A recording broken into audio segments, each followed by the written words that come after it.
Hello again, everybody, and welcome to The Last Word. I'm Dan Roberts, the publisher of the Vegas Voice, and our job is for you to meet all the candidates running for public office. We're very lucky to have with us again Trish Nash, who is a candidate for Henderson City Council Ward 3. Trish, thank you so much for being here. Thank you. I appreciate the opportunity. Before I ask you some real questions, let's start with the urgent one. What happened to your elbow there? Well, I donated blood. I literally just came from Sun City Anthem. They have a blood drive, and I like to regularly give blood, and there's a need right now for blood, so that's what I did. Well, okay. And I have to keep this on for 4 hours. Okay, well, that as opposed to anything worse. Okay, Nothing that's bad, great. no. Then let's start about your candidacy. You've been running for a couple of months now, at least. Couple of months? Yeah. I've been running since last year. Last year. And you know what? I know that you've met so many different people, so many walks of life. What have you learned from the citizens of Henderson as to what their needs and wants are? I have learned that the majority of residents love their city, and they want to see their city continue to be the premier city that it is. There are concerns. There's concerns about probably the number one, water shortage. Number two, education, and public safety. We are the second safest city in the nation for a city our size, but there has been an uptick in some crime, and so residents are concerned. But overall, everyone is very, very happy with our city, with our police officers, and with all of the amenities that we offer. And so it's been a wonderful experience, and I've been enjoying the journey. Have you? Okay. Yes. Which I guess that's just great as it is, just the idea of meeting all the different people and seeing what's going on. But you know what? You mentioned the water problem, and I don't think I can go anywhere without mentioning Lake Mead, Lake Mead, Lake Mead. What's going on with it? And what's the real problem? What's the real concern? How close are we to running out of water? Well, because this is such a concern, I did have a meeting with the Southern Nevada Water Authority, and we're in good shape. We have to continue to conserve. Yes, we look at Lake Mead and it's horrific, but if we did nothing, we actually have a reserve of 8 years. If we continue with the conservation efforts that we have enough water for 50 years. But that's short term. It may be for our lifetime, but in the whole big scope of things, we have to have a larger long-term solution. So there are things in place. There's negotiations happening. So there's a lot of things that will be happening. It's down the road, and that's a very lengthy conversation. But overall, the city has done an amazing job in conservation. They just passed a few items at the city council on Tuesday regarding pool sizes.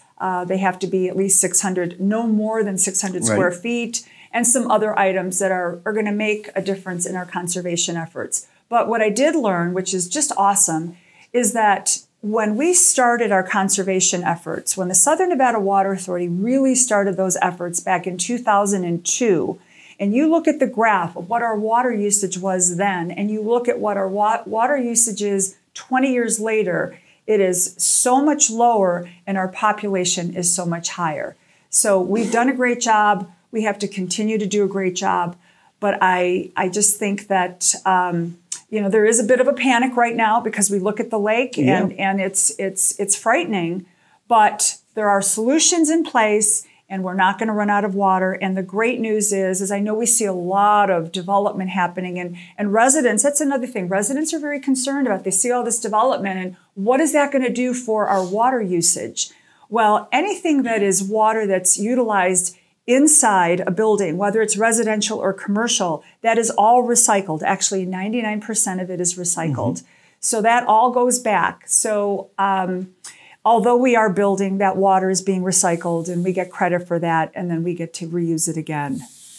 You mentioned residents coming in, and as a real estate person, let's use that term, again, one of the things you mentioned, which I was taken aback by, was the fact that, well, what about the education system?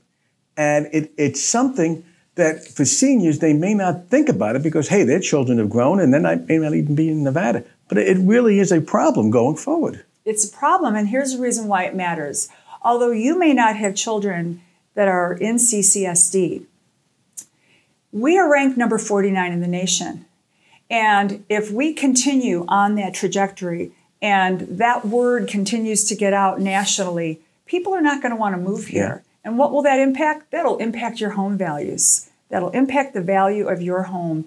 And it will impact the quality people that would want to come into our city of Henderson. So it is imperative that some changes be made. And there's an initiative right now to be able to opt out of Clark County School District, which I'm sure you've heard about already. Positively. Yeah. You know, speaking of changes, there's something that what I just found out with a resolution coming up, a vote for the election, is on the Henderson, how you vote for the ward people, you all being city councilman, you being one of them.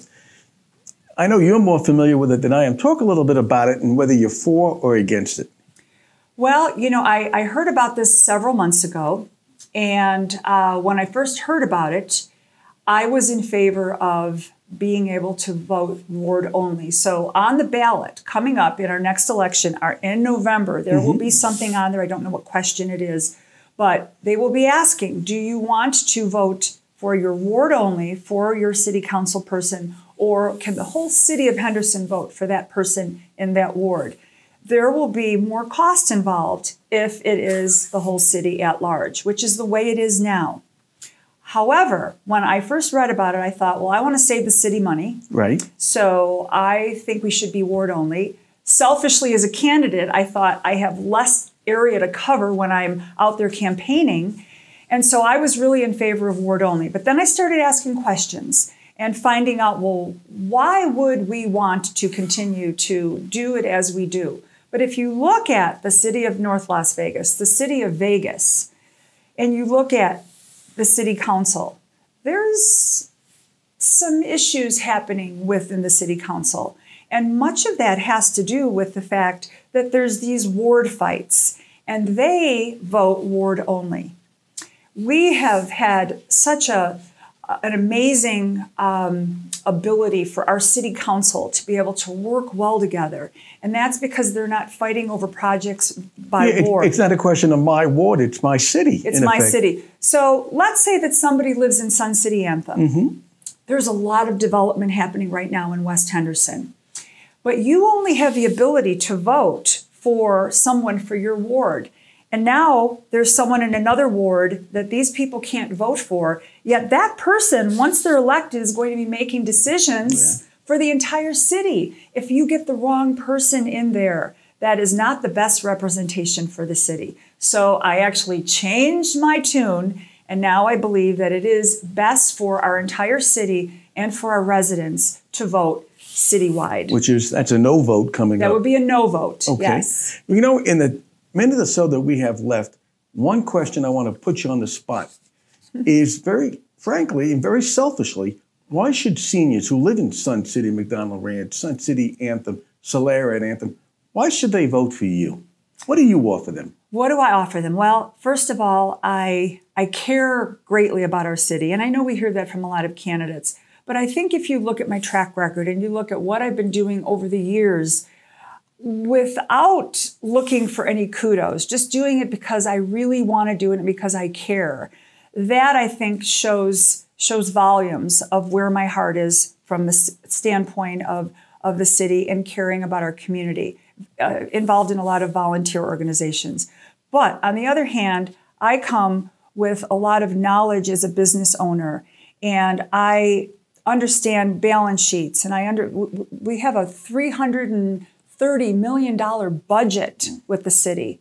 And I feel very strongly that I'm the person that can work well with the city council members and also be able to make some of those difficult fiscal decisions as a business owner and the track record that I've had of owning a successful business over the years. So I come with the business knowledge, but I also come with the community heart. And I do have such a heart for the seniors and for the quality of life that I know that they are all looking to have. I mean, I'm over 55, so I'm a senior, so I know what they're looking for. And as a real estate broker, I see that many people are coming to retire here, and they're coming to retire because of the quality of life. And I just want to ensure that we keep the quality of life that we have, and not just keep it, but improve it, and have this be a premier community for our seniors. And if people want more information about you, your position, you have a website, or how do people contact you if they have questions or along those lines? Well, I would say the easiest way to get a hold of me is through my website, and that would be vote4trishnash.com, vote number 4, trishnash.com. My email address is there, my phone number is there. I answer my phone, or if you get my voicemail, I will certainly return the call and answer all emails. And I actually encourage the calls and questions. I really love to answer the questions of the residents in our community. And as always, I thank you so much for being here. We wish you all the best. Thank you. And this is Dan Roberts for The Last Word, saying we'll see you again next time. Bye.